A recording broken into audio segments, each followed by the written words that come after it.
جنت بھی دی ہوئی ہے۔ دوستو، نماز کی پابندی ہمارے ہاں ہے ہی نہیں، روزہ ہم نے مرضی کا رکھنا ہے، اور فکر آخرت بھی نہیں ہے۔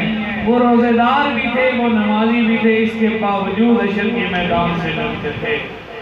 میرے آقا و مولا نے، رب کے پیارے محبوب نے، تاجدار ختم نبوت نے، رحمت للعالمین ذات نے ارشاد فرمایا، میرے غلام تیری نمازیں قبول، تیرا روزہ قبول، سن تو قیامت کے دن میرے ساتھ ہوگا، بلکہ حشر کے میدان میں تجھے اس طرح عزیز رکھوں گا جس طرح قیمتی موتی کو ہاتھ کی ہتھیلی میں رکھ کے پیار کیا جاتا ہے۔